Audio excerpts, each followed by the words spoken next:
हमारे भ्राता परितोष अवस्थी जी का स्वागत सम्मान हो रहा है और आप सभी हमारे लगा करके सम्मान करेंगे।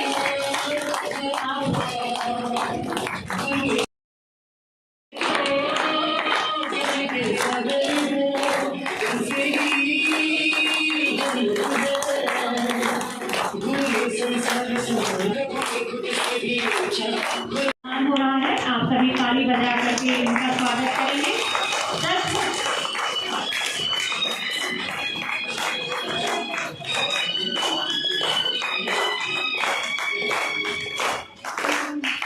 सचमुच आपका जीवन है ज्ञान गुणों की खान, तहे दिल से करते हैं आपका स्वागत सम्मान, तहे दिल से करते हैं आपका स्वागत सम्मान, करते हैं आपका सम्मान भावनाओं के फूलों से। हम आपके सम्मान में क्या दें शब्दों की तस्वीर, आप तो रच रहे हैं लाखों की तस्वीर, आप तो रच रहे हैं लाखों की तस्वीर। हमारे बीच में रीचा तिवारी जी भी आए हैं वैष्णव एकेडमी से। आपका भी मंच पे स्वागत है। आप मंच पे आकर के अपना स्थान ग्रहण करेंगे। आपका इस ज्ञानदीप भवन में राजयोग मेडिटेशन केंद्र ईश्वरीय विश्वविद्यालय में स्वागत है, सम्मान है, स्वागत है, सम्मान है। तो हमारे बीच में और भी जो आए हैं बहन अपर्णा व्यास, देवी अनैया शिशु बिहार मंदिर और बहन रीचा तिवारी वैष्णव एकेडमी से और भ्राता राहुल देशमुख जी प्रिंसिपल। आप सभी का मंच में स्वागत है, सम्मान है। प्रजापिता ब्रह्मा कुमारी ईश्वरीय विश्वविद्यालय के शिक्षा प्रभाग द्वारा आप सभी का सम्मान रखा गया है। सभी का अभिनंदन है, स्वागत है, स्वागत है। आपका जीवन अमूल्य है, आपके लिए हम क्या कहें।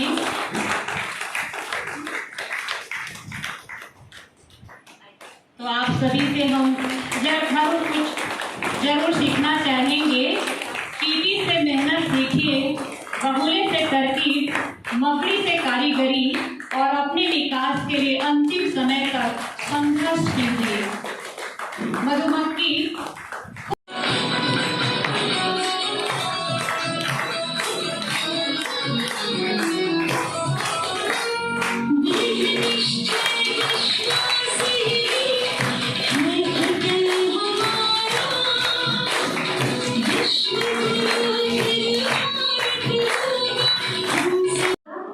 कर्म इंद्रियों में संयम आता है, हमारा मन शांत और पवित्र हो जाता है। तो वो परिवर्तन आप स्कूल में जरूर पाएंगे। और छोटे बच्चे तो कच्चे मिट्टी के समान हैं और टीचर तो कुम्हार के समान हैं। वो बच्चों में जैसा संस्कार का सिंचन करेंगे वैसा उनका जीवन तुरंत बदल जाता है, क्योंकि वो पवित्र आत्मा है। नन्हे बच्चे महात्मा के समान हैं। तो आज भी कई स्कूलों में हम ब्रह्मा कुमारी बहनों को स्कूल वाले बुलाते हैं, कॉलेज वाले बुलाते हैं। हम किसी स्कूल में वीकली, कहीं 15 दिन में, कहीं मंथ में एक बार जाते हैं और बच्चों को ये टीचिंग देते हैं, मेडिटेशन सिखाते हैं। उन स्कूलों में आज इतना परिवर्तन हो गया है कि वो टीचर बहुत खुश हैं कि जो काम हम बच्चों को सिखा के थक गए, आज मेडिटेशन से उनके जीवन में कितना अनुशासन आ गया। तो अभी हम 2 मिनट एकाग्रता से बैठते हैं परमात्मा की याद में। सभी मन को स्थिर कर लें।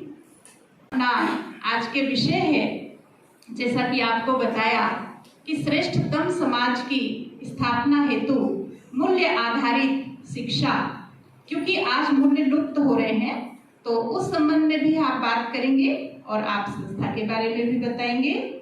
ओम शांति। परितोष अवस्थी जी शिक्षक से ही मिलती है। तो हम अगर समाज में अगर नैतिक मूल्यों के पतन की बात करें तो मैं समझता हूँ कि उसके पहले एक टीचर को अपने आप में देखना पड़ता है, समझना पड़ता है। टीचर कैसे चल रहा है, टीचर कैसे बात कर रहा है, टीचर ने क्या पहन रखा है, ये सब बातें विद्यार्थी बहुत जल्दी क्या करता है, सीखता है। तो स्वाभाविक है कि टीचर अपने आप में अगर श्रेष्ठ आचरण करेगा तो समाज में जितनी भी थोड़ी थोड़ी जो विकृति आ रही वो स्वतः ही क्या हो जाएगी, खत्म हो जाएगी। पर स्थिति थोड़ी सी इसलिए अलग है कि समाज का ही एक अंग क्या है, टीचर है। वो वहाँ से उठकर जब यहाँ आ जाता है तो वो अपने आप में जो परिवर्तन करना चाहिए वो उतने परिवर्तन नहीं कर पाता है, और जिसके कारण थोड़ी थोड़ी सी क्या होती हैं, भावनाएं बदल जाती हैं। भौतिक युग में हम आ गए हैं, तो हम क्या एक तरीके से अपना जीवन व्यक्तिगत रूप में जीने लगे हैं। हम अपने पद मर्यादा को कहीं ना कहीं क्या है, पीछे छोड़ते जा रहे हैं।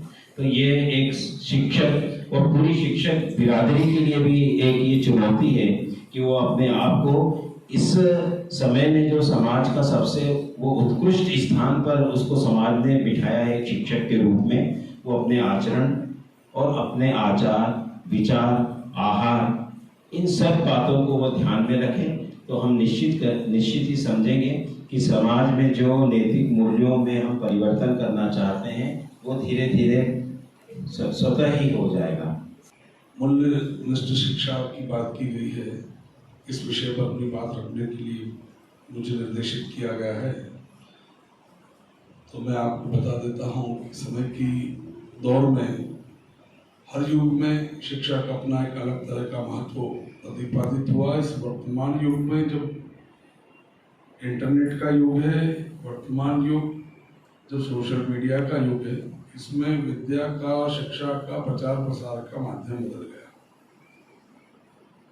पहले गुरुकुल में शिक्षा दी जाती थी, विद्यार्थियों की वेशभूषा अलग होकर गुरुकुल में जाकर रहते थे, वहाँ विद्या अध्ययन करते थे। समय के बदलाव के साथ साथ चीजें बदलती गई, मूल्यों और मूल्यों में गिरावट आती गई, नैतिकता शनै शनै उसका पतन होने लगा। पर ये ही एक ऐसा समय रहा हर युग में जब शिक्षकों ने अपनी महत्ता प्रतिपादित की है। शिक्षकों ने अपने योगदान से हर युग की विकृतियों को दूर करने का प्रयास किया है। शिक्षक हम जब जो मंच पर बैठे हैं, हम लोग इस बात को फील करते हैं कि शिक्षक भी दो प्रकार से होते हैं। आज का युग जो है, इसमें शिक्षक की बात करें जो मूल्य परक शिक्षा की बात की जा रही है, इसमें भी दो कारण इसके रहे हैं। ये बात करने की जरूरत भी इसलिए पड़ी कि समय के बदलाव ने आज वर्तमान परिप्रेक्ष्य से जोड़ के इसको देखता हूं तो इसमें दो तरह के शिक्षक हमको सामने आते हैं। पहले शिक्षक जो होते थे वो शिक्षा दान के लिए ही होते थे। शिक्षक जो होते थे कठिन तपस्या और अध्ययन करने के बाद जो सामने आते थे, जो अपने जीवन को विद्यार्थियों के लिए जो सीखा है, विद्या ली है, उस विद्या दान के लिए अपने आप को समर्पित करते थे, केवल एकमात्र उद्देश्य था। आज के समय में बदलते परिवेश में पहले दो तरह के शिक्षक हैं, बाय चॉइस इसमें आए हैं, एक बाय फोर्स शिक्षा के पेशे में आए। दूसरा रास्ता इस आजीविका को जीने के लिए भी निकल गया है। इससे मुझे लगता है कि मेरे मंच पे बैठे जो साथी को इनकार नहीं कर सकते। तो जो बाय चॉइस इसमें आए वो आज भी मूल्यप्रद शिक्षा देने के लिए, मूल्यनिष्ठ शिक्षा देने के लिए तत्पर है, आतुर है और अपना दिन भर उसमें लगाते हैं। विद्यार्थी तो बहुत ढेर विद्यार्थी को पढ़ाते हैं, दो विद्यार्थी अनूठा काम कर जाता है, दो विद्यार्थी क्लासरूम में पढ़ के बहुत ऊंचाइयों को हासिल कर लेता है। उस दिन शिक्षक को ऐसा लगता है कि मुझे आज खाना ज्यादा भागा, आज मेरा खून बढ़ गया शरीर में। आज भी ऐसे शिक्षक है।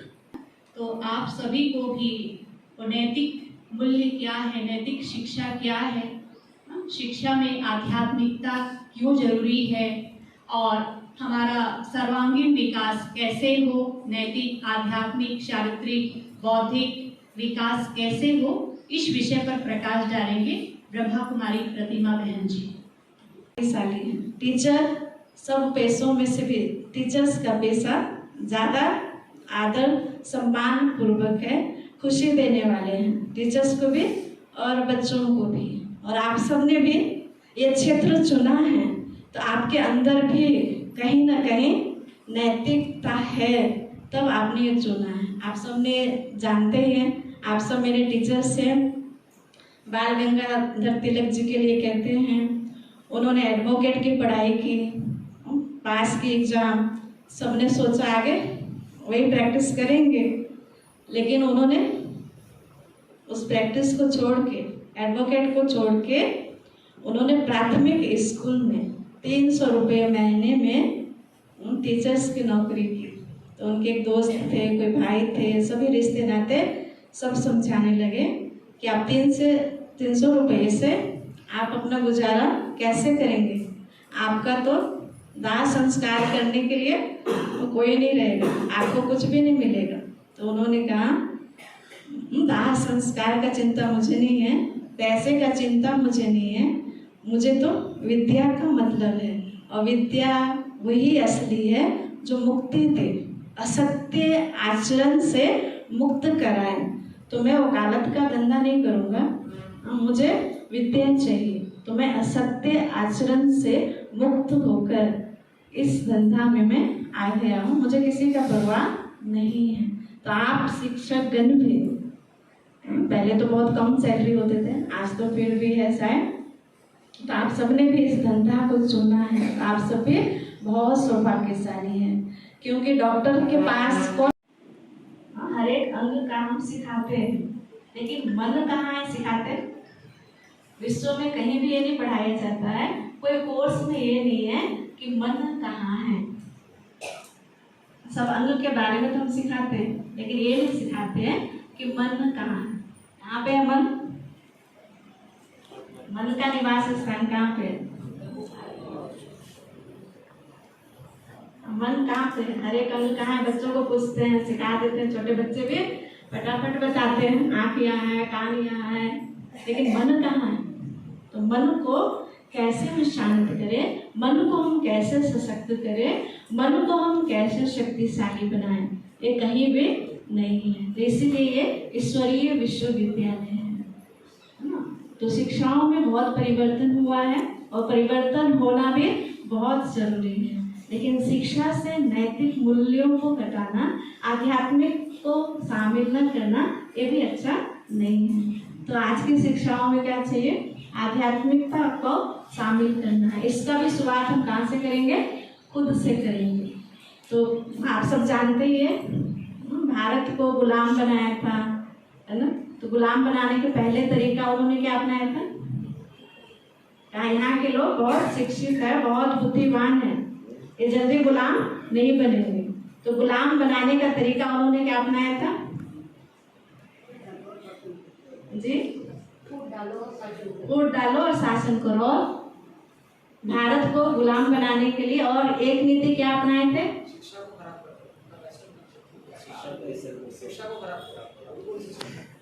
ना शिक्षा पद्धति, जो गुरुकुल की पद्धति थी पहले की, उनको चेंज किया, पाठ्यक्रम को सब चेंज किया और नया पाठ्यक्रम लगाया। अंग्रेजों ने जो शुरू किया वही अभी तक पढ़ाते आ रहे हैं। उसमें जितना ज़्यादा परिवर्तन कर रहे हैं, जो इस संस्था में वैल्यूज बेस्ड एजुकेशन दे रहे हैं, उसकी भी डिग्री मिल रही है। कई कॉलेजों से ये अनुबंध हुआ है कि नैतिक मूल्य का भी पढ़ाई हो, उसमें भी डिग्री मिले। तो ये संस्था और कई अन्य विश्वविद्यालय हैं, भोपाल में कई विश्वविद्यालय हैं जो मिल के इसके लिए कार्य कर रहे हैं। लेकिन सब तरह से जो देखा जाए, जो अंग्रेजों ने हमको शिक्षा पद्धति थी उसी को हम लागू कर रहे हैं, और कहीं ना कहीं कमी है। इसमें आध्यात्मिकता का प्रवेश होना बहुत जरूरी है। आध्यात्मिकता अर्थात पूजा पाठ ये नहीं है। आध्यात्मिकता अर्थात अपने अंदर के आत्मा को जानना, मन को जानना। जो आज सबकी समस्या है कि मन बहुत अशांत है, मन बहुत डिस्टर्ब है, मन लगता नहीं है। तो इसी के लिए यहाँ 7 डेज राजयोग मेडिटेशन कोर्स होता है और 365 दिन यहाँ ये पढ़ाई दी जाती है। जैसे गुरुकुल में वहाँ बच्चों को सिखाया जाता है, यहाँ सभी उम्र के भाई बहन आते हैं, सभी को सिखाया जाता है।